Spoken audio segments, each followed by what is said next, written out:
aqui para falar sobre House of the Dragon. Eu sou a Angélica e hoje eu estou aqui com a turma de amigos super da hora, queridíssimo Felipe Pereira. Boa noite, Felipe.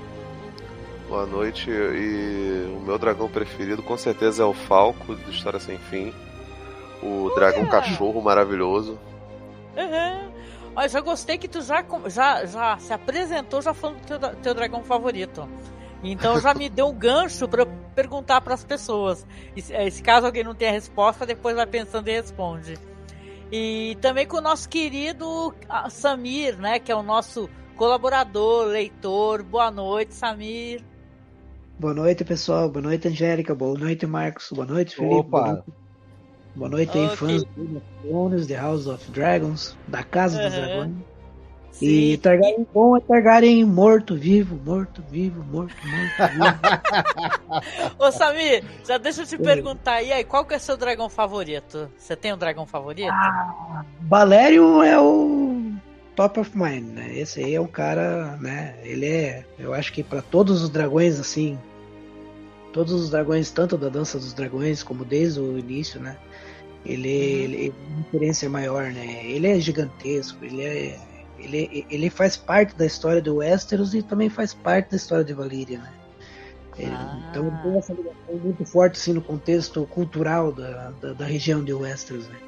Então eu pago um pau pro Valério, sabe? O Valério pra mim é o cara. Ele que é difícil ter alguém que supere o que ele foi, né? Ah, legal, muito bom. E também o meu parceiro de gravação de projeto, o Marcos Noriega. E aí, Marcos, boa noite. Se apresenta e já fala o dragão favorito. Opa, eu sou o Marcos e o meu favorito é nosso, aqui do nosso folclore, é a Cuca, porque é um dragão que usa peruca loira, então é um Targaryen, com certeza. Pode escrever. Olha só, eu vou escolher aqui, eu vou também do folclore brasileiro, até porque chamam o Boitatá, né, que é uma cobra que pega fogo de dragão. Então eu vou falar que o dragão, vou valorizar a cultura brasileira e aí chega no Halloween, eu comemoro o Halloween não o dia do Saci, né? Nossa, velho. Mas é isso, gente, a gente tá brincando aqui pra gente poder passar aqui pra vocês. Boa noite pra todo mundo que tá no chat. Isso aqui é uma gravação do nosso podcast, vai virar também depois um podcast, né? E tal, esse áudio do YouTube. Quem estiver no chat, a Lu, Lu, boa noite, Lu. Já dá boa noite pra gente, já depois comenta as suas impressões que a gente também vai lendo, né, gente? O que o pessoal achou, né, sobre esse primeiro episódio de House of the Dragon. E eu quero puxar o assunto aqui, a gente vai falar aqui dos momentos que a gente achou mais interessantes, mas perguntar para vocês, como é que foi, o que vocês esperavam? Vocês estavam com uma expectativa grande ou não? Como é que estava isso daí para vocês? Porque a série, o final foi muito controverso, né? Muita gente não gostou de como terminou Game of Thrones, mas quando vem o prequel, né? Tem até aquela brincadeira maravilhosa do meme do cara colocando a bandeira Targaryen na sacada, né? Aí o pessoal já pendurou a bandeira Targaryen, né? Na sua sacadinha e já estava super ansioso. Você, Samir, você estava ansioso também? Você ficou muito bravo com o final de Game of Thrones? Eu fiquei bravo com o final. Mas quem que não ficou, né? As duas últimas temporadas decepcionaram muito, né? Mas assim, no contexto geral da quarta temporada em diante, foi só a ladeira abaixo, né? Mas o que eu entendi até agora da Casa dos Dragões, né? Eu prefiro chamar de Casa dos Dragões, a Guerra dos Tronos, a Casa dos Dragões, é que é outro momento, né? A vantagem de você ter um prequel é que você não precisa ter a mesma equipe envolvida, você não tem responsabilidade nenhuma com o link lá na frente. Tanto que essa questão de link, às vezes, até prejudica a narrativa, né? Um exemplo é você colocar uma profecia tentando justificar o final de uma temporada anterior através de uma série, né? Eu sei que é um processo de roteiro, isso pode acontecer e está acontecendo, né? Mas dá para você construir um universo à parte disso, né, Angélica? Então, as minhas expectativas, elas estão assim ainda tô desconfiado com a série, tem coisa boa, tem coisa questionável, tem coisa que pode melhorar, mas no contexto geral, eu esqueci um pouco Game of Thrones e agora eu quero só aproveitar a Casa dos Dragões, né? Só treta, só brigas palestinianas, né? Sim. Treta de família, né? Baixaria de briga família, né? pequena. Ai, meu Ah, Deus. tá certo. Muito bom, muito bom. E você, Felipe, você era fã, você acompanhava, tu chamava o Sapotnik de Robotnik, como é que você fazia? Cara, na verdade, assim, eu virei um consumidor de Game of Thrones bem tardio. Uhum. Primeiro porque, tipo, eu passo bem longe da rapaziada que liga pra spoiler. Pô, cara, eu cresci vendo novela e vendo anime, cara. Uhum. O título de qualquer episódio de Cavaleiros do Zodíaco era Shiryu perde os olhos. Vegeta morre no Dragon Entregando a Ball. porra Então, toda. pô, Uhum. bicho, sei lá, eu realmente perdi muito isso e eu tinha um certo afastamento de Game of Thrones porque eu via o pessoal ficava realmente muito emocionado e pros dois lados, tá ligado? Então, tipo, ficava meio, caraca, meu irmão, primeiro o pessoal que fica, meu Deus, os spoilers estão contando, tá acabando com a minha experiência, eu vou morrer.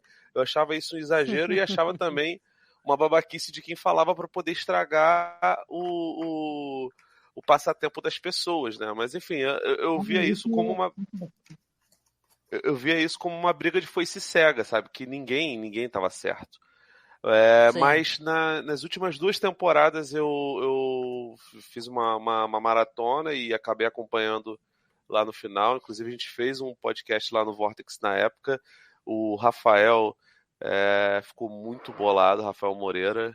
Aliás, se ele estiver ouvindo, um abraço para ele, que ele ficava reclamando, ficava até pegando no pé dele, falando toda hora: pô, os caras abandonou os cachorros. Ele ficava repetindo: os cachorros.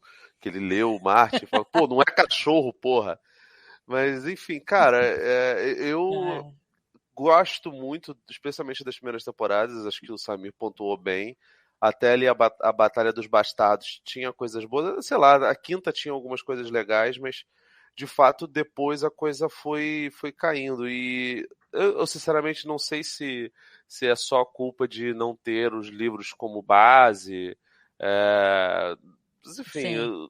a série se perdeu como boa parte das coisas dos seriados e narrativas que vão se esticando, se esticando, se esticando. A gente, sei lá, dá pra lembrar de várias. True Blood, por Mas, exemplo, que é escolhas uma série que narrativas. começou muito bem. Perdão? Mas Não, acho escolhas que o Samir tá narrativas. falando com a pessoa, ou tá falando com a gente. Não, eu tô falando com o Felipe mesmo, né? São Ah, péssimas escolhas narrativas que foram feitas, né? Tipo, você tinha aham. várias opções e eles escolheram, tipo, porque daí virou show business e o business, eu entendo que o business acabou estragando Game of Thrones, entendeu? Pois é. Ah, é? Mas assim, não é uma coisa inédita, né? True Blood também começou com muito foco em política e era bem legal e no final virou Sim, história de sim. fada. Virou um The show de Walking Dead. putaria, né? Era um tal de pessoal só trepando. Eu lembro de True Blood, É, porque mas, acabei mas, Uhum. assistindo, mas se perdeu muito também, True mas Blood, True né? Uma Blood desde série o que começo. se perdeu também no seu final, se perdeu muito, foi Lost, né? Inclusive o nome já era profético. Desculpa, deixa eu te interromper, Felipe. Pois é. Mas, assim, True Blood até já tinha isso desde o começo, né? Você vê até que o começo das séries da HBO tinha, inclusive, muita nudez. Você pega Game of Thrones, a Casa do Dragão, se eu não me engano, tem, sei lá, tem o amigo do Morbius que fica pelado e não tem nem no frontal, né? O que pra mim é um desperdício, porque ele é bem bonitão. Mas, de qualquer forma, eu vi pra série, tipo, esperando que fosse uma coisa. Primeiro que eu nem tava ligado que o D&D não estavam na série, né? Graças a Deus. Né, que o Amém. Miguel Sapochniak é um bom diretor, eu gosto das coisas. Eu gosto de Repo Man, que é um baita de um filme. Aham. E, enfim, acho que tá em boas mãos, pelo menos por enquanto não tem o que reclamar. E até agora eu gostei. Me impressionou muito. Eu tava ouvindo um podcast de basquete, os caras de vez em quando falam sobre coisa da cultura pop. O Café Belgrado focou muito no lance de os caras que manejam dragões conseguirem estacionar os dragões. O que é maravilhoso, cara. Eu, sinceramente. Lá do poço, né? Os Sim, flanelinha do poço dos dragões, né? Os flanelinhas pra falar alto valeriano. Porque assim que rolava, né? Tinha galera lá que ia manobrando.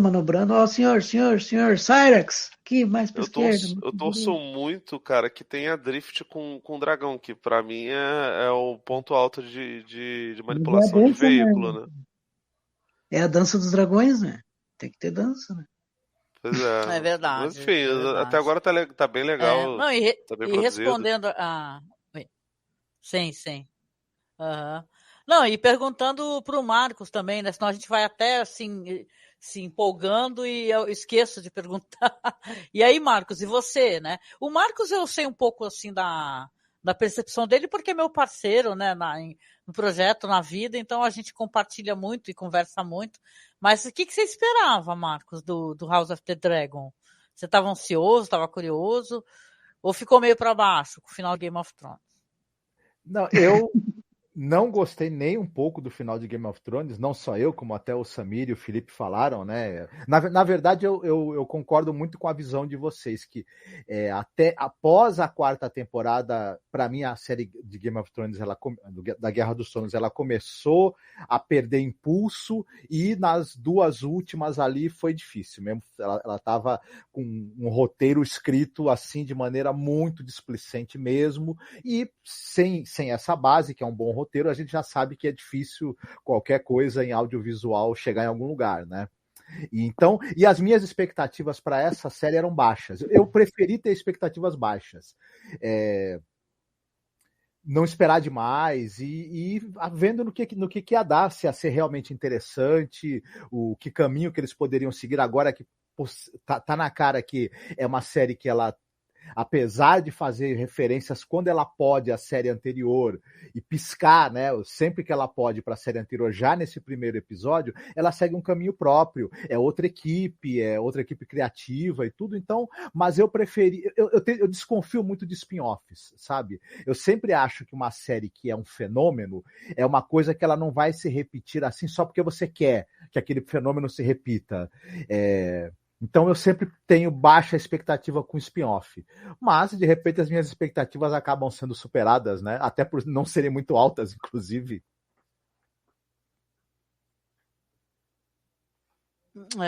Um colega lá no Twitter fez uma análise maravilhosa, e claro, que pode deixar muita gente brava, e ele fica falando que é como as novelas da Globo, assim, foi a impressão que ele teve, ele falou assim, que Game of Thrones era as novelas da Globo e House of the Dragon eram as novelas da Record, cara. Aí ele pegou pesado mesmo, entendeu? Mas é isso, né? Então a gente compartilhou um pouco aqui as nossas expectativas, né? E eu queria falar um pouquinho sobre a produção. O Felipe já falou que tem, claro, a mão do Sapotnik, né? Nisso daí, né? E você tem mais participação do George R. Martin, né? Dessa vez, né? Creio eu, ele é um consultor, mas talvez seja mais presente. É uma produção, como é um prequel, né, Samir? É uma coisa mais fechada também, né? Tem uma história que já tem o Samir caiu, eu tô aqui falando com o Samir, só que eu tô falando e navegando, ele caiu, gente. Então, vamos ver se ele consegue entrar de novo aqui, né? Mas deixa eu ver se ele no WhatsApp ele consegue. Tem que falar para ele entrar de novo, que dá para entrar sozinho. Entrou. Então, peraí, adicionar a transmissão. É isso mesmo, gente, a conexão tá meio bosta, e aqui em casa é assim mesmo. Ô, Samir, eu tô falando aqui pro pessoal, e quero te perguntar também, que o House of the Dragon, por ser um livro, assim, um prequel, já é uma historinha mais fechada, né? Abre-se ali, claro que existe muita diferença entre o material original e a série, que é uma adaptação, né? Que é isso, né? É uma adaptação de um livro, né? Que é um livro que o pessoal fala que é até um livro meio diferente dos livros de Game of Thrones, né? Esse é um livro de perspectiva de personagem também, de ponto de vista. Como é que é? Se você explicaria o livro, Samir? Então, pro espectador. Então, na verdade, o Fogo e Sangue, né? Ele é uma enciclopédia. Eu posso chamar de enciclopédia, eu posso chamar de antologia histórica.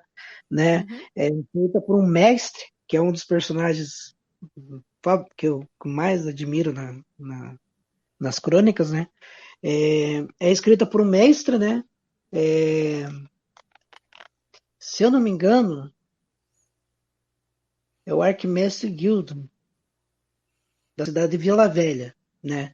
Então ele era um arquimestre, morava em Vila Velha, e escreveu esses Tomos de Fogo e Sangue, que era uma história dos reis Targaryens de Westeros, que iam desde Aegon I, o Conquistador, né? Até Aegon III, que mais tarde seria conhecido como a Desgraça dos Dragões, né?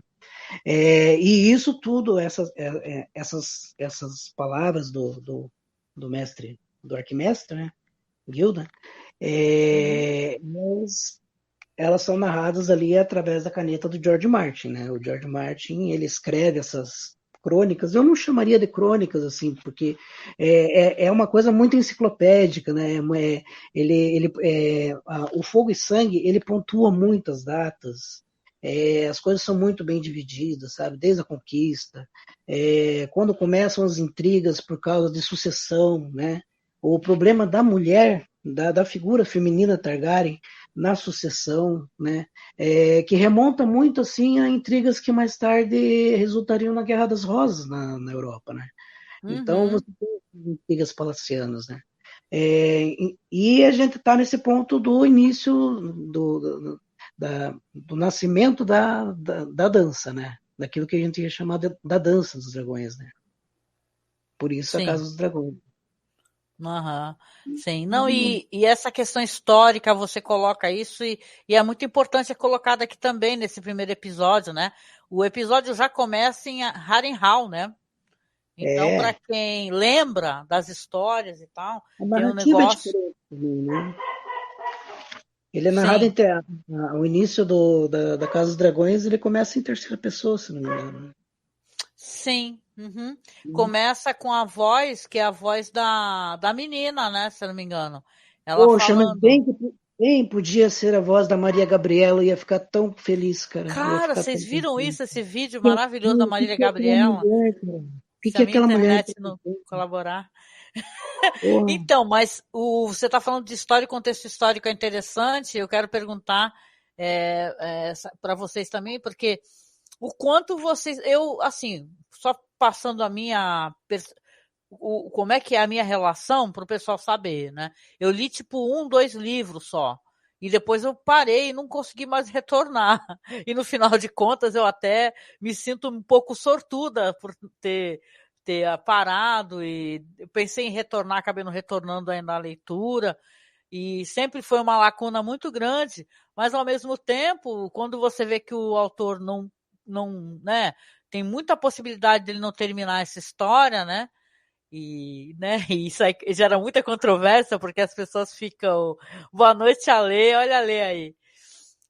Gera muita controvérsia, porque o pessoal tem gente que não gosta, que cobre o autor, vai entender, né? É por isso que eu sou fã do Stephen King, gente, pago muito pau pra ele, porque ele não é o tipo de coisa que ele faz, né? Mas, de qualquer maneira, o Martin tá produzindo aí essa história e outros spin-offs que deveriam sair, e os livros ficaram, né? Léo, o pessoal tá muito bravo com isso, e muita gente que defendia ele também acaba meio decepcionado, e é uma ducha de água fria, né? Mas eu conheço um pouco, porque a gente grava há tantos anos, aqui para quem não sabe, a gente começou a gravar desde o primeiro episódio da primeira temporada. A gente fez 3 anos, né, Marcos? Depois a gente continuou fazendo lá no Game of Thrones BR, né? Que hoje em dia é o Gelo e Fogo. E a gente esse ano não está fazendo, porque eles também estão com uma outra equipe. Mas o negócio é que a gente vai acompanhando, porque vai conversando, e tem o pessoal que é bem especialista. E aí você vê a importância, por exemplo, de Harrenhal, né? Na história de Game of Thrones, né, Samir? Porque você tem... começa com justamente esse negócio, né? Do rei precisando definir quem vai ser o seu próximo, né? O seu sucessor, né? E aí vai ficar... Oi? Então, o Viserys, né? Não, o Jaehaerys, né? O Jaehaerys. O Marcos tá chamando ele de Jaehaerys, gente. Que horror, que mau gosto. Que horror. Mas o negócio é que esse rei tem que escolher, e aí o que acontece? Não é nem ele que escolhe, né? Parece que é uma... Eu tô viajando, parecia que as pessoas votaram nisso, né? Foi como se houvesse Então, uma eleição. reunido um pequeno conselho, né, para definir esse impasse, porque tinha dois pretendentes na sucessão, né? Tinha Uhum. aquele que nunca foi, né? Pô, né? E tinha o Viserys, né? Mas o Viserys, se eu não me engano, se eu não me engano, o rei Jaehaerys também tinha mais um filho que que faz muito tempo que eu li o livro, mas pode ser que, por isso que eu não me lembro. Mas parece que o rei Jaehaerys tinha mais um filho que era mestre, né? Mas na linha de sucessão entravam só a prima e o irmão, né? Acho que é mais Exatamente, que uma... qual é o nome dessa personagem, que ela é a Rhaenys, né? A Rhaenys, que é Rhaenys tá... interpretada pela Ivy Best, e fica entre ela e o Viserys, né? Sim. Cara, o elenco é muito interessante dessa série, e, cara, claro, é uma produção que você tem tudo mais, né? Até é Não, engraçado que o colega lá falou que acha que é uma versão da Record, mas aqui visivelmente se gastaram mais dinheiro, né, Felipe? Porque você tem mais dragão, você tem mais CGI, você tem tudo mais, né? Agora, se eu puder colocar uma coisa, a única que você não tem mais é toda aquela empolgação que o primeiro episódio de Game of Thrones tem, né? Porque eu acho que ele é mais redondinho nesse sentido. Aqui são vários frontes, né, que o pessoal quer colocar. Tem as intrigas palacianas, familiares, a questão feminina, a questão do irmão que quer, que é o Matt Smith, né? Que, pelo amor de Deus, aquelas cenas dele, gente, fazendo sexo é qualquer negócio. Foi meio para tipo carimbar. Isso aqui é HBO, né? E Game of Thrones, porque é totalmente sem graça, né? Que cenas horrorosas. E violência, sangue e gore, né? E eu acho que tem tudo mais aqui, né, Felipe? Eu acho até que a cena de sexo ela é bem encaixada para determinar o quão baixo o sujeito é, né? Porque o Ele é personagem broxa, com dele, certeza, porque a mina, mó tédio, né? Ele é do bananinha, total, né? provável. Mas, pior que não faz sentido, né? O Matt Smith é um cara que eu, pelo menos, acho maravilhoso. Ele é bom ator pra cacete. Não tem cara de ser de ter problema de levantar, não. Mas eu concordo plenamente contigo, cara. Ele tem a série tem um nível de empolgação que é menor do que os primeiros episódios de Game of Thrones. Até porque acho que se tem uma coisa muito boa na primeira série, é o sprint que dá na primeira temporada, né? Tipo, acontece muita coisa mesmo. E é bizarro como essas coisas vão se avolumando, né? Eu não sei se é por conta do material original, por conta de o livro original da Casa dos Dragões ser mais comedido nesse sentido, talvez ali mal comparando como na mesma distância que é, sei lá, o Hobbit da trilogia Senhor dos Anéis. Me parece que é um uma boa pouco disso, comparação. né? Mas eu gostei bastante, cara. Assim, tem umas paradas que, por exemplo, o conselho ali da mesa do rei, você vê lá que tem o personagem do nosso querido lagarto dos filmes do Mark Webb, você vê ali os personagens, mas não são todos apresentados, né? Essas coisas, imagino eu, vão ser mostradas gradativamente, e para mim isso funciona bastante, porque o primeiro episódio, ele tem uma responsabilidade que é meio foda, que é de reintroduzir ou introduzir pessoas novas. A nova série do Senhor dos Anéis lá que o Prime vai publicar, ela não dá para ela ser uma série que vá acreditar que absolutamente todas as pessoas que vão ver a série conhecem os livros ou conhecem os filmes. Tipo, tem que ter um nível de introdução, né? E aqui eles conseguem acertar bastante nisso, porque você vê os personagens, você já determina ali que tem personagem dúbio, que tem personagens pelos quais você vai se importar. Enfim, você estabelece um rei que tem um caráter que se bifurca, que ao mesmo tempo que ele tem uma obsessão por ter um filho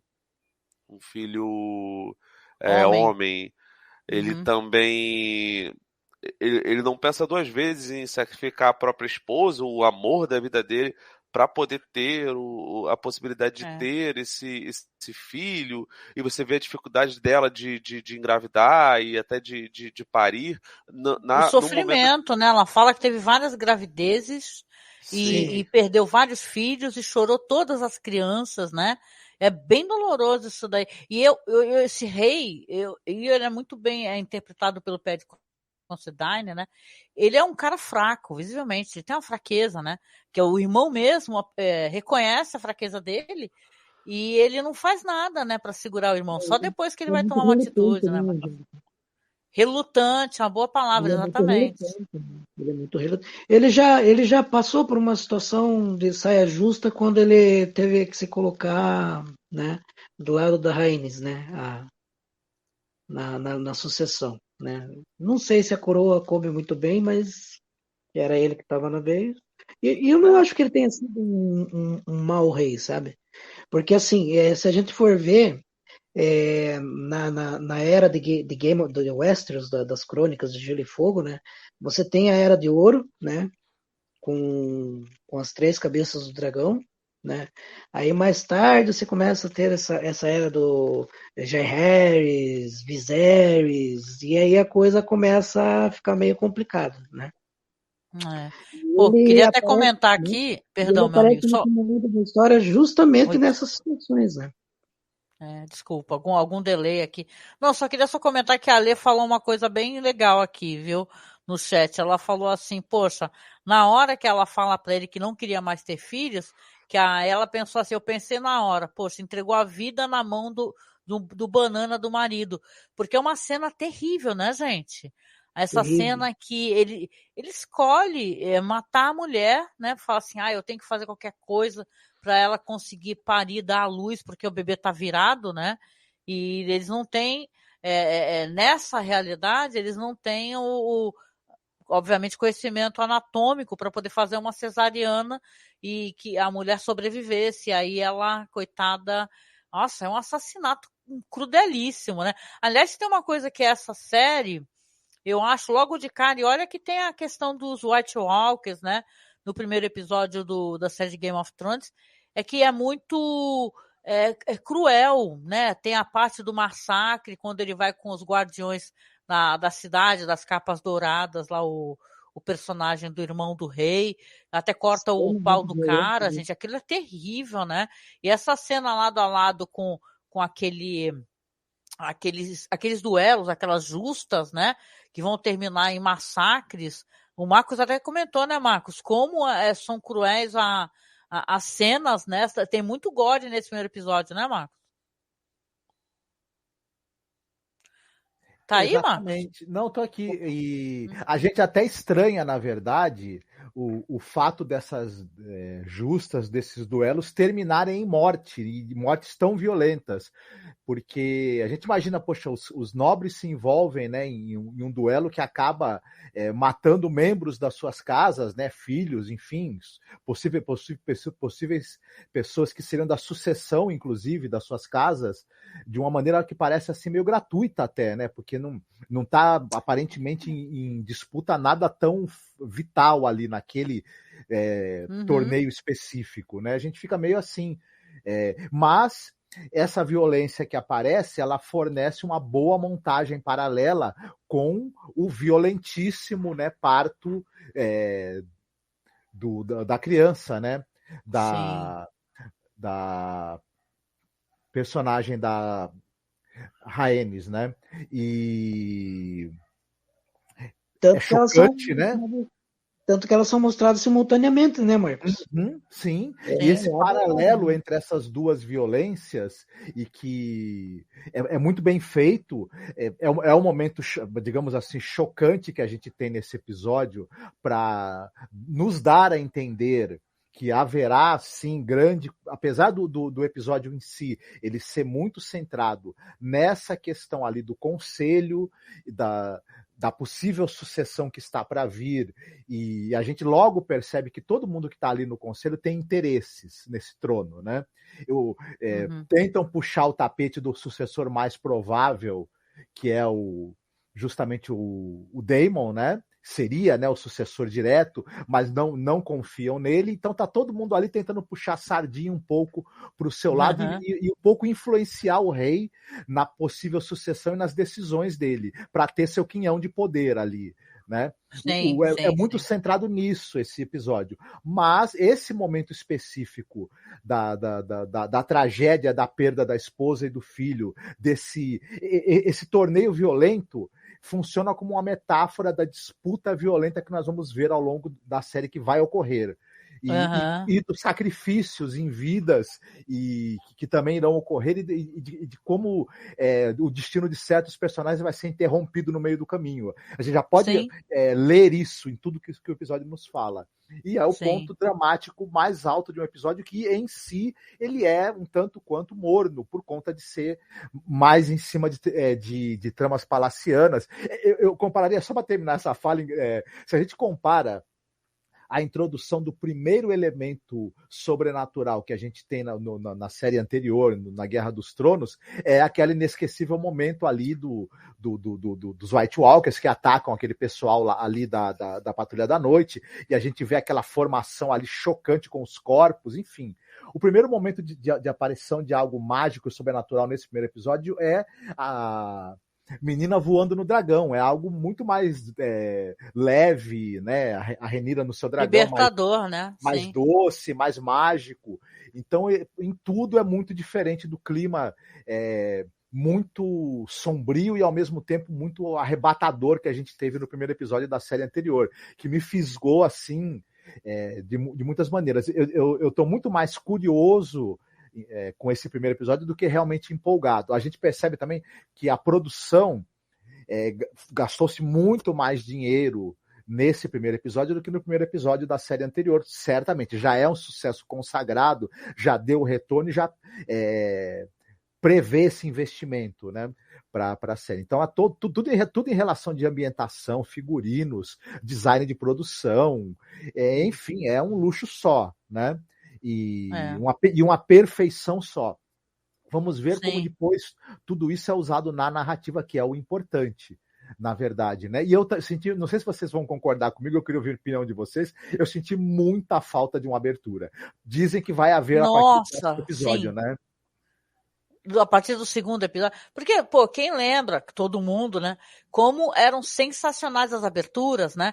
Que te faziam uma preparação pra gente, para o que ia aparecer no episódio. Se aparecer Ninho da Águia, aí aparecia na abertura, né? Isso faz uma falta. Foi o maior balde de água fria para mim foi a abertura, com certeza, que é aquele emblema só, né? Falei, nossa, não é possível.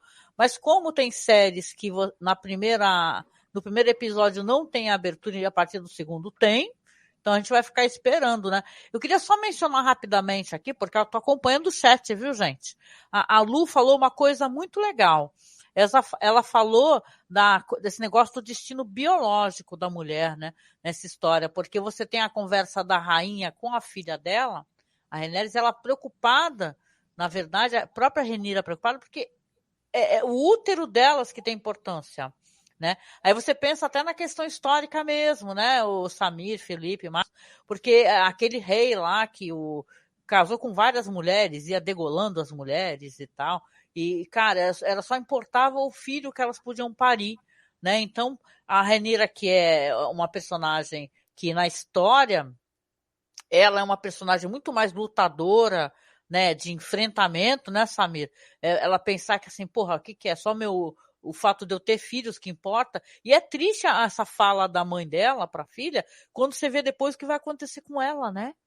Entendeu? Que tanto que é o útero dela que importa, que depois eliminam ela e, né?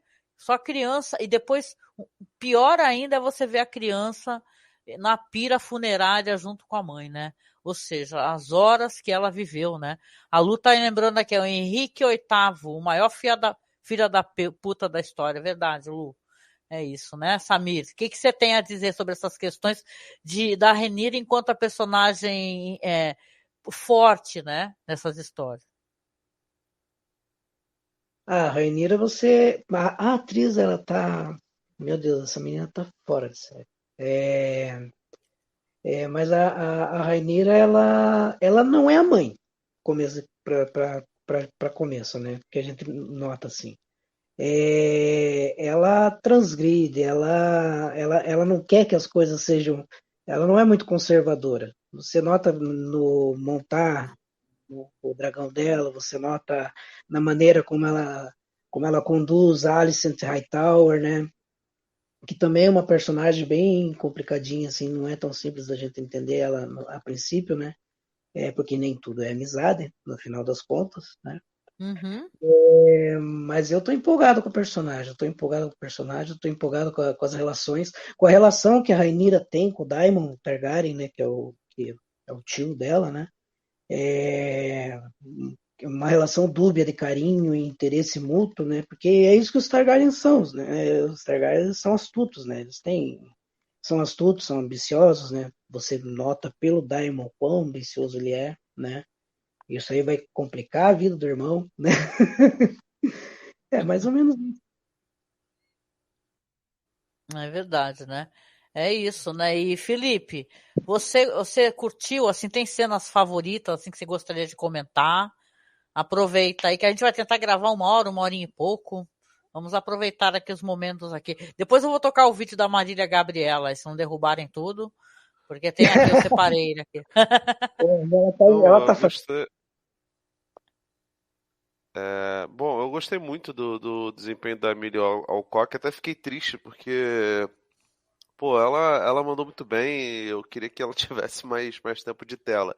Imagino eu que vai ter muita cena de flashback, até porque, pelo menos no IMDb, tá dizendo que ela tem 10 episódios, né, que deve ser a temporada inteira, porque todos os outros personagens recorrentes aparecem em 10 episódios também. Mas, cara, eu sou suspeito, né? Eu gosto muito de cenas de gore, então as consequências lá da justa e aquela porradaria franca com um monte de gente sendo decepado, cara, que dali é sensacional, cara, porque é uma distribuição de miolos absurda, tem gente até vomitando ali no meio da arena, cara, é muito maneiro, tem a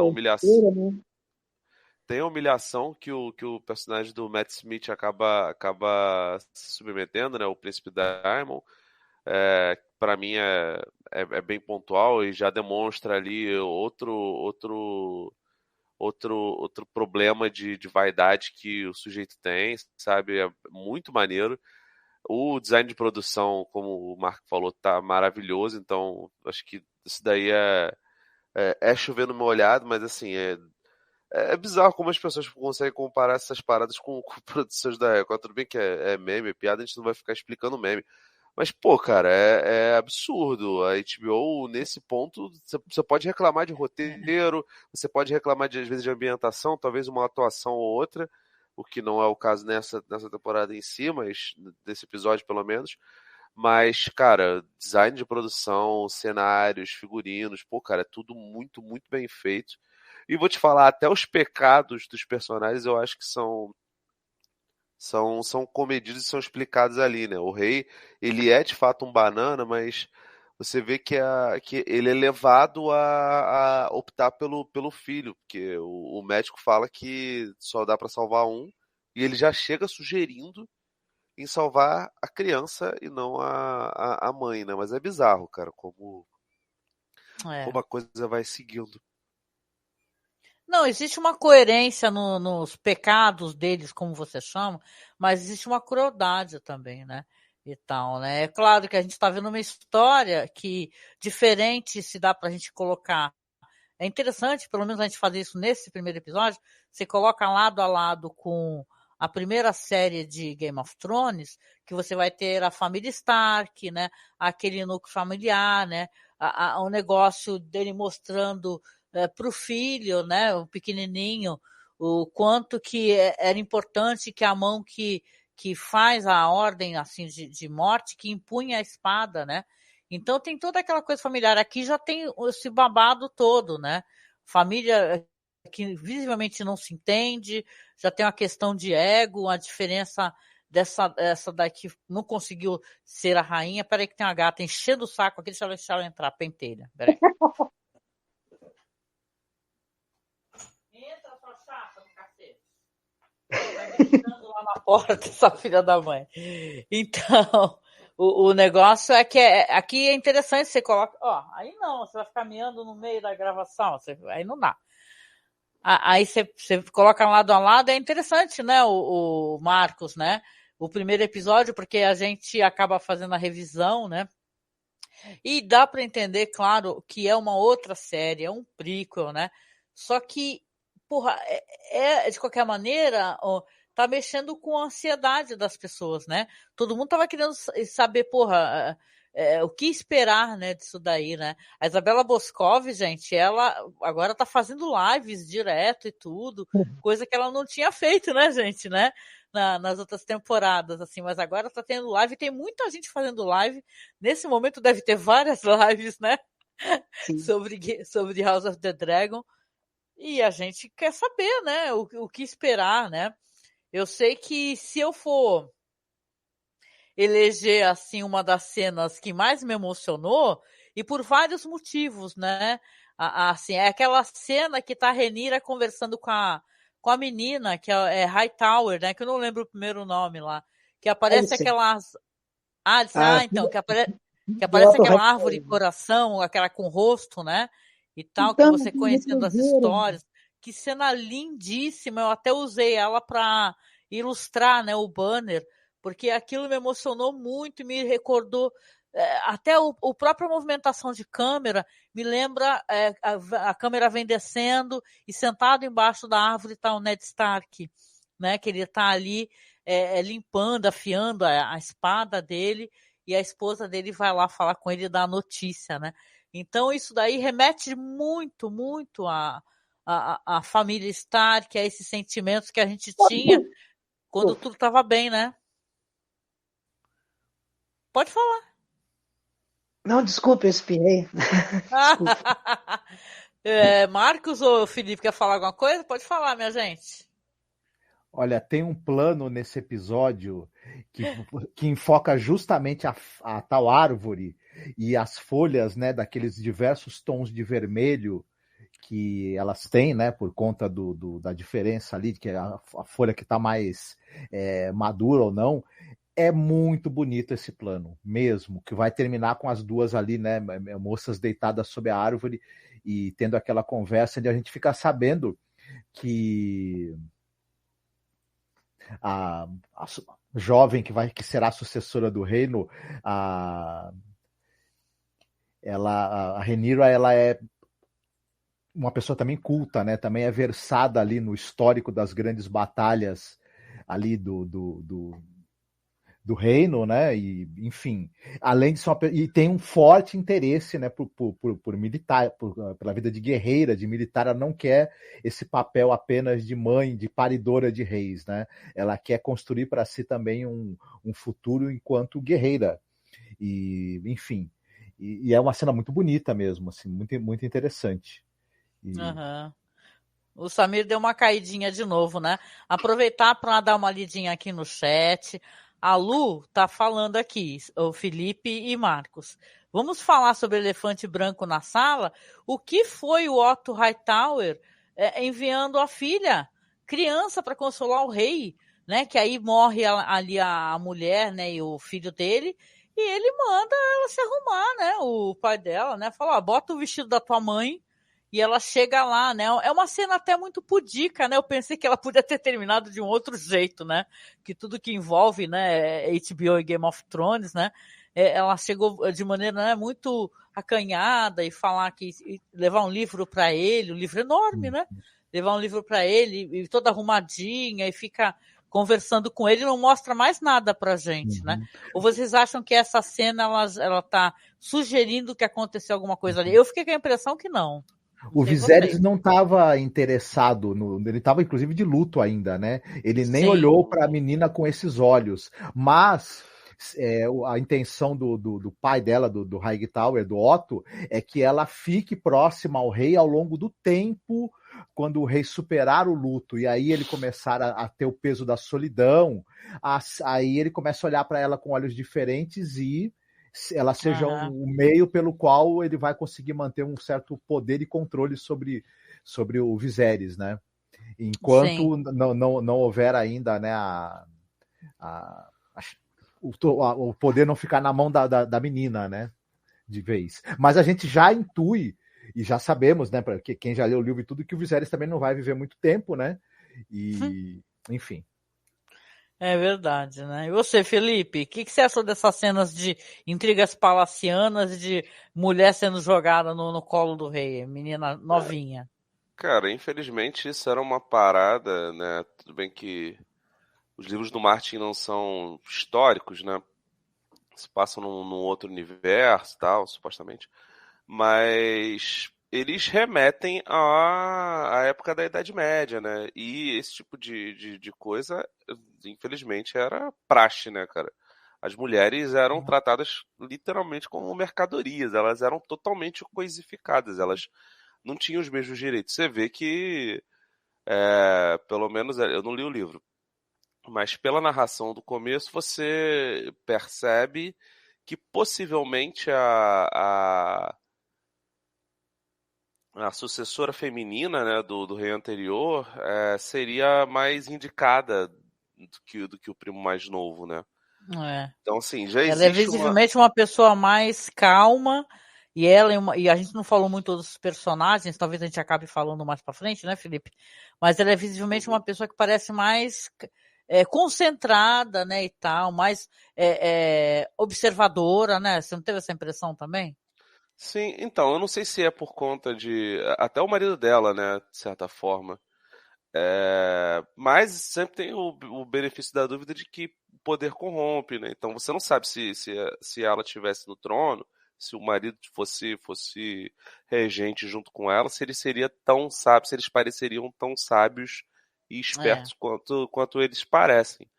Mas, de qualquer forma, o que é dado pra gente aqui é que é uma história sobre homens muito poderosos e que normalmente não vão olhar sempre de cima para baixo, né? Verdade. O pessoal também está comentando e eu também acho interessante, e pergunto a vocês a opinião de vocês, a justa, né, esse embate que houve aí nesse evento dessa justa que faz esses contrapontos, né, com o momento que ela está tentando parir essa criança e depois vem a ser morta, né? O lance de como é que a câmera, né? A movimentação de câmera, né? Os slow motions e tal, e como eles são interessantes, assim, os focos que dão. Você até mencionou, né? Que você gosta muito de gore, né? Eu achei que tá um gore aí, nível Gaspar Noé mesmo, né? O cara entrando na boate Rectum e quebrando a cara do outro, amassando a cara do outro. O negócio estava embaçado mesmo nesse episódio, né? E o pessoal tá falando aqui, jogo político, né?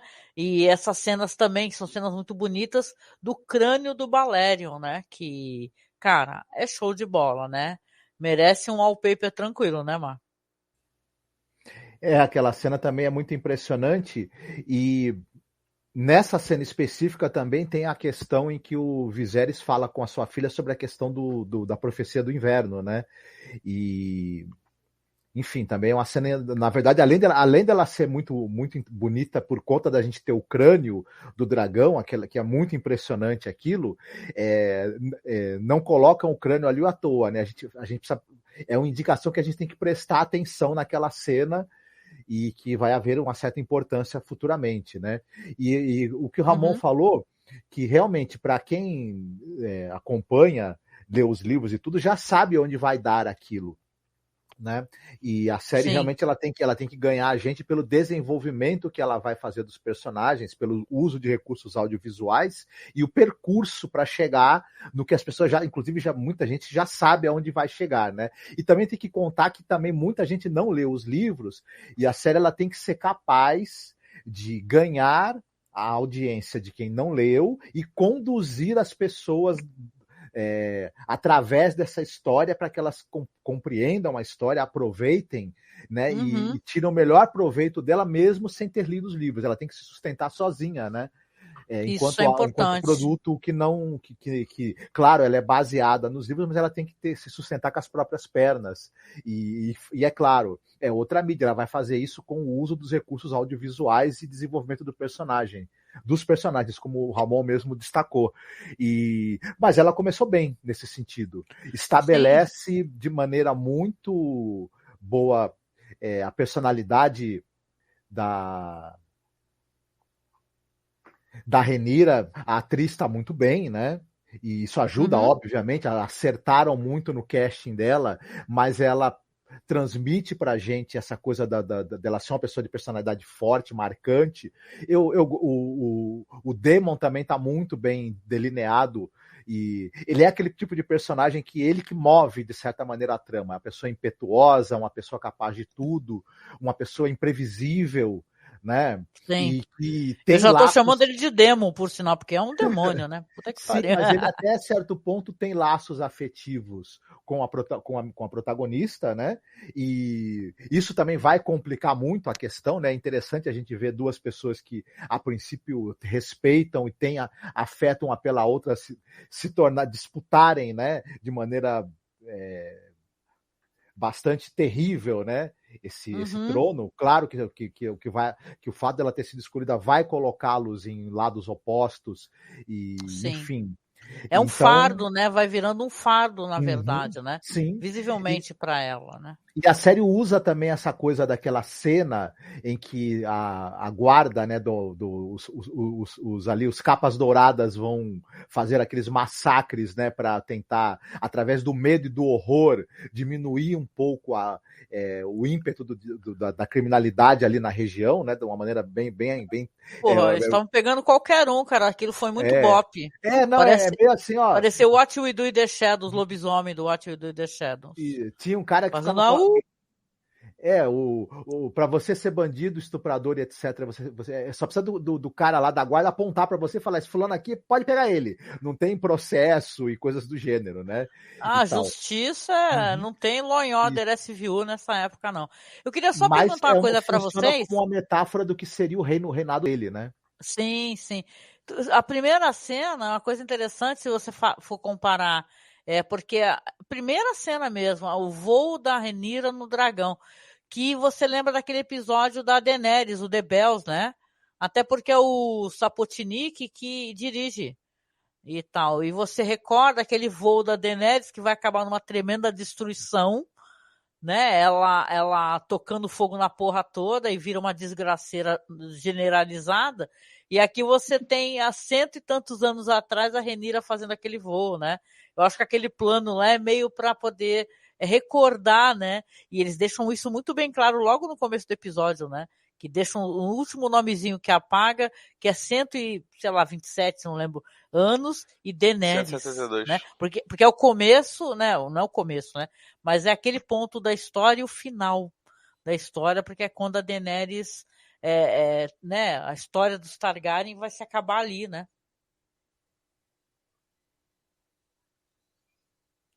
Silêncio no reino. Ninguém vai falar? Sim. Eu achei legal esse apontamento. Até só dá aquele gatilho safado, né, cara? Aquela tristeza de lembrar como de foi lembrar, conduzida eles não deveriam fazer isso, né? Recordar a gente dessa merda, que eu fiquei puta na época. Mas também não dá, né? Porque, pô, foi uma das... Possivelmente é a personagem mais icônica da série, né? A gente... Não tem como você não relembrar e não massificar na cabeça das pessoas esse personagem. Então, realmente não dá pra fazer isso. E, cara, bem ou mal, mesmo que seja baseado num livro, tal, não sei o que, é um spin-off. Então você precisa ter alguma ligação com a série original, com o sucesso original. O sucesso da série de HBO é enorme. Ele engole completamente o sucesso dos livros. Ele engole completamente a carreira do Martin enquanto escritor, né? Então, assim, até o Martin, ele sabe que, inclusive no streaming, né, tem uns extras bem curtinhos, assim, uns vídeos de 3, 4 minutos. Tem um deles que o Martin fala da grandiosidade da série original e como foi feito e como aquilo influenciou até a escrita dele, enfim. Faz toda aquela conversa que poderia ser uma conversinha mole, mas realmente parece ser um negócio sincero. Cara, não adianta, eles vão ter que ficar referenciando esse tipo de coisa, porque é o que tem, né? Mas vocês não acham ideia, também né? que é uma cara de pau? O cara não tem entregue os livros e a gente já embarcou nessa ideia de peito aberto aí, cara. Né? A gente é muito otário, né? Eu penso assim, não. Olha, veja bem, eu tô falando isso porque eu não li os livros todos. Tem gente que leu, estudou, trabalhou, fez tese, sei lá, mestrado e o caralho sobre isso. Imagina o cara não entregou o final da história, gente. Agora aparece dando um monte de entrevista. E detalhe, eu não concordo assim, fulano de tal não trabalha para você. E ele trabalha para quem, cara pálida? Ele trabalha para quem? Não é questão de trabalhar ou não, é ética, né? Eu acho que existe no escritor também uma questão de ética. Como é que a pessoa não entrega o final da história, cara? Que é isso, né? Sei lá, né? Bom, eu sinceramente, até pessoas que eu vi que defendiam tanto desistiram de defender, porque é muito chato, né? Você não ter esse conteúdo, porque todo mundo fala que, na verdade, é que nem um iceberg, né? A série Game of Thrones é a pontinha ali do iceberg. Abaixo da água tem muita, muita coisa. Ou seja, você fica triste, né? Fala assim, caralho, quer dizer que todo... Porque se os caras escrevem bem, é um grande escritor, construiu um universo fantástico, interessante, sim, baseado em algumas questões históricas, obviamente, né? Em fatos históricos. Por que ele não entregou, né, gente? É porque todo mundo odiou o final da série, né? E sei lá, né? É tipo, esse eu acho que é o verdadeiro elefante no meio da sala. Por que a gente está embarcando de novo? Aí tu pensa, não, porque é uma história fechada, né, Samir? Né? Agora tem final, né? Mais ou menos, né? Mais ou menos, entendeu? Não, mais ou menos, porque se você parar para pensar, Fogo e Sangue também está no primeiro volume, né? Meu Eu Deus! acho que no Brasil não veio o segundo volume ainda de Fogo e Sangue. Né? Aí, gente, aí danou assim, ó, galera. Abre o olho aí, porque... Mas assim... Como é que é aquele meme lá da Regina Roca? Se liga, hein? Né? Como Sonhos de Inverno, né? Ventos de Inverno, né? Temos Sonhos de Primavera. Se for contar 2 livros, vai dar que cada um dê umas 1000 e poucas páginas. Não sei. Se ele entrega, ele está se promovendo muito na TV, né? Ele vai em Comic Cons, ele vai em palestras, ele vai em shows, ele vai em entrevistas, né? E o trabalho vai ficando para trás porque ele tem urgência em promover o trabalho. O velho fica fazendo tudo menos escrever, porra. Ele é um grande lobista mesmo, se for parar para pensar, né? E ele não está errado, ele tem que promover o trabalho dele mesmo. Né? Agora, o que eu entendo assim que podia ser diferente. Martin já tem a obra dele. Né? A gente esperar que ele tome a frente de um projeto e tenha o mesmo sucesso que Neil Gaiman teve ao longo de tantos anos, né?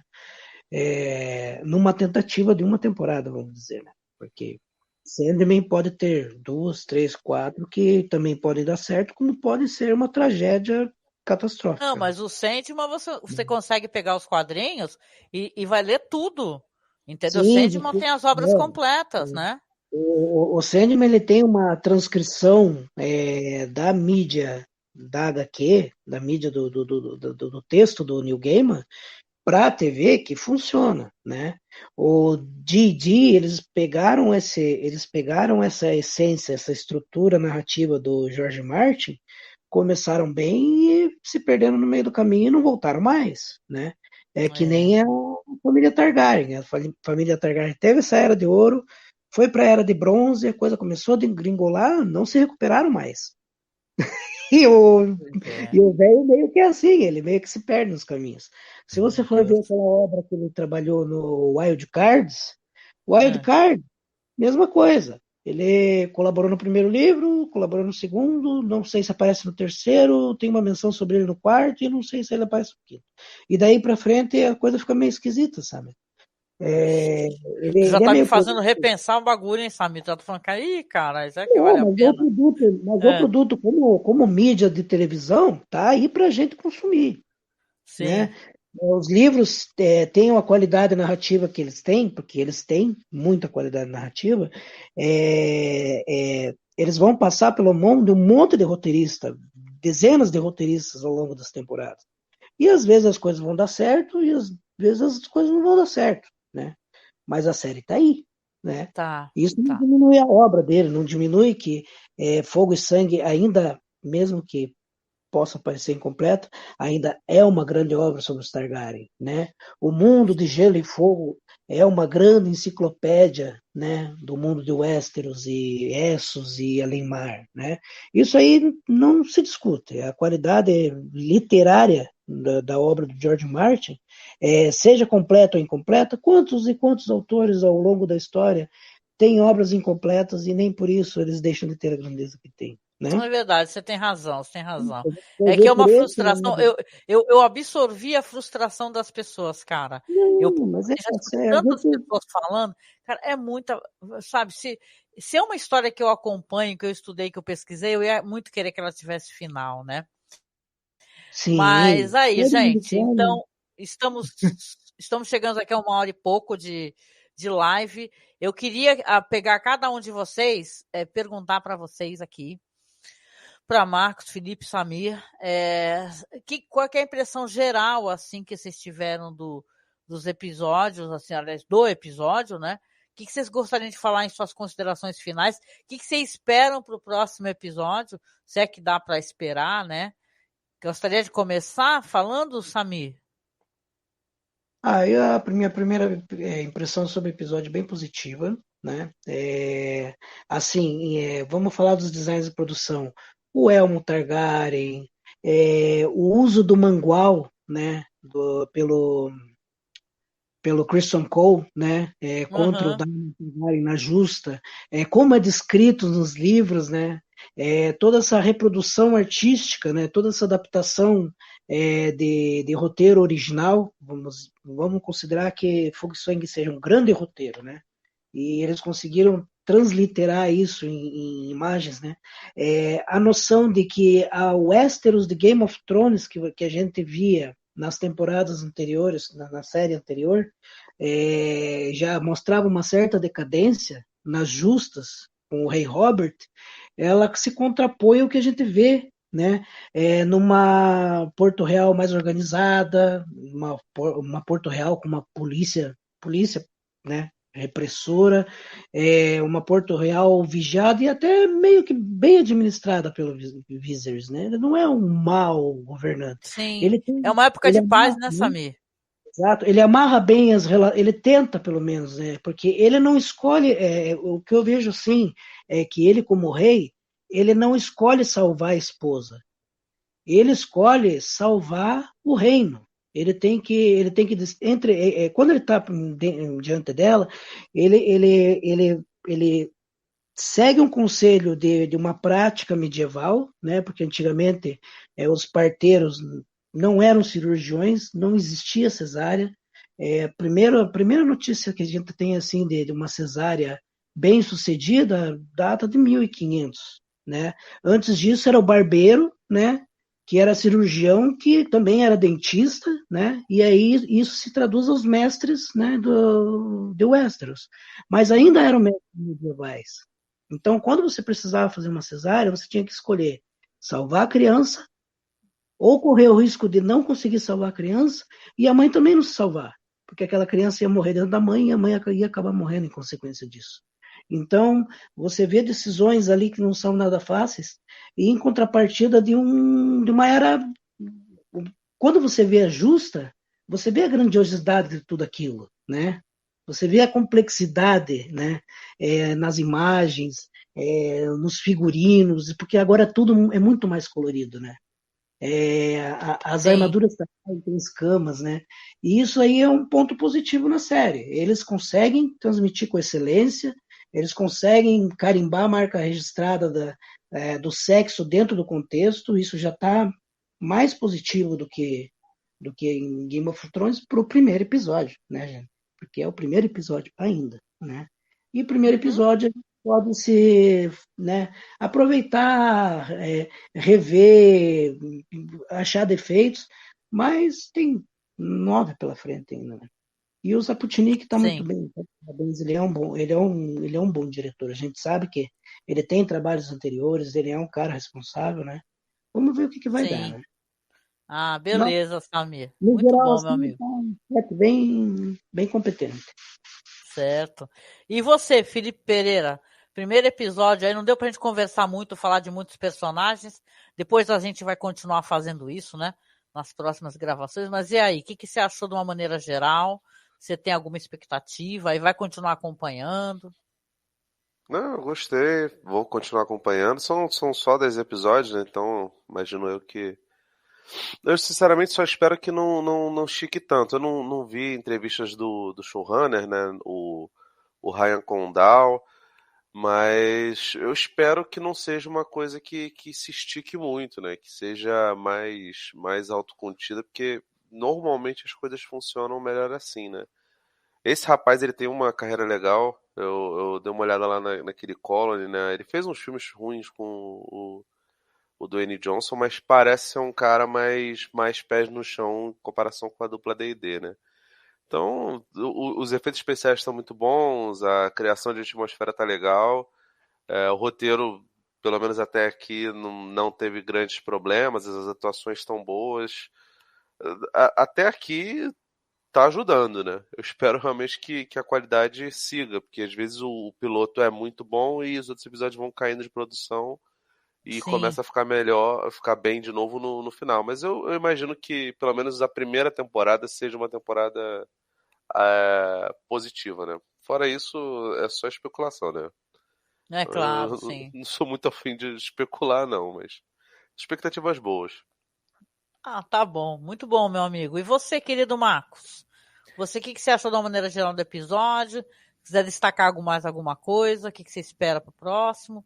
Ou não espera nada, tá com expectativas baixas? Foi um bom começo. Realmente bom, episódio competente. O diretor, o Sapochnik, ele já provou na série mesmo, né, Guerra dos Tronos, a competência dele, sobretudo em cenas de batalhas, né, em cenas mais épicas, assim, ele se mostrou muito competente. E nesse episódio ele tem uma mão segura, conduz com bastante segurança, é, enfim, os aspectos técnicos a gente já falou, eles estão impecáveis. O elenco é bom também, o elenco está muito bem encaixado, está todo mundo assim, aparentemente correto com o seu personagem. Foram escolhas muito boas a princípio, né? Uhum. E mesmo o Matt Smith, que seria tipo uma pessoa que eu não pensaria nele para esse papel específico, mas ele está muito bem. E enfim, um início sob todos os aspectos competente, tanto em termos de roteiro, quanto em termos do elenco, quanto em termos técnicos, um início promissor mesmo. E o que ele aponta ali do que deve acontecer com a trama, inclusive até mais ou menos fácil a gente começar a imaginar o que vai ser os próximos passos dessa trama, é interessante, certamente, e chama a nossa atenção. Eu não diria que eu estou empolgado, né? Não cheguei ainda nesse ponto, mas para mim é um começo bastante positivo, um piloto muito bom. Ah, muito bom, muito bom, muito bom. Bom, na minha parte também concordo com o que vocês falaram. Acho que é um primeiro episódio bom, sim, entendeu? Acho que ele meio que assinala os vistos do que você espera de uma série desse universo de Game of Thrones, da HBO. Tem sexo, tem gore, né? Tem tudo mais, né? Tudo que fazia sucesso na outra série lá no Game of Thrones, aqui tem mais dragões, você vai ver mais CGI, né? Eu acho que o figurino tá incrível, a música que é do mesmo cara do Jawad, não lembro o nome dele, também toca, né? Tem até disponível no Spotify, músicas legais, a gente não falou do soundtrack, né? Mas a única coisa que eu achei bizarra, gente, as perucas, elas estão muito ressecadas. Aí parece que tá todo mundo precisando de hidratação. As perucas loiras, tá tudo assim, sabe? Tá tudo precisando deixar de molho no amaciante para ficar macia. Que nem o meu filho fazia quando fazia cosplay. Mas é isso, né? Pro primeiro episódio eu acho que chamou atenção, né? Chamou atenção. Acho que eu penduraria na sacada a bandeira Targaryen e ficaria ali aguardando com certeza o próximo domingo para assistir, gente. Então valeu a pena sim, né? Vamos ver o que nos espera e tomara que, claro, a gente fica muito preocupado, eu estava aqui pensando que era uma história meio fechadinha e tal, mas o Samir já está avisando que são vários livros, então vamos torcer para que dê tudo certo e continue fazendo muito sucesso, para que tenha um final, né? Apesar que na série as coisas vão ter final, né? Provavelmente, que costuma às vezes não ter nos livros, né? E é isso, gente. Eu quero agradecer aqui ao meu amigo querido. A gente vem terminando, né, para poder fazer um podcast curtinho, mais um comentário breve para ficar aqui no YouTube, né? Mas a gente vem chegando no finalzinho. Eu quero agradecer ao meu amigo Samir, que é um amigo muito querido, nosso ouvinte de muito tempo, né, Samir? E perguntar, você quer deixar uma mensagem final aí para essa galerinha do bem aí que tá vendo a gente? Se vacinem, votem conscientes, fogo na bomba e Dracarys. Dracarys, sim! Muito bom, meu amigo. E você, Felipe Pereira, quero te agradecer. Lembrar que o Felipe tá lá no blog dos nossos amigos queridíssimos, né, Felipe? Do Flávio, do Alex. Quer falar um pouquinho do seu trabalho com eles, da sua crítica? Não, gente, todo mundo já conhece lá, né? cinealerta.com.br, estamos em todos os agregadores de podcast, Vortex Cultural também. E um beijo aí pra todo mundo. E é nóis. O Alex até fez um vídeo, viu, gente? Sigam lá o Cine Alerta também lá aqui no YouTube, porque o Alex fez vídeo sobre House of the Dragon. Então vamos prestigiar o nosso camarada aí, que é uma pessoa maravilhosa, né? Super legal. Obrigada, viu, Felipe? E te agradecer também, Marcos, meu parceiro, né? Mais uma empreitada aí que a gente está se metendo aí, aqui a gente cheio de material de pesquisa para fazer o podcast, que a gente vai ter que fazer um podcast enorme aí lá para outubro. E estamos se metendo aí, nos metendo em mais coisas, né? Cada vez mais. É verdade. Não, eu faço minhas as palavras do Samir. Se cuidem, usem máscara, se vacinem.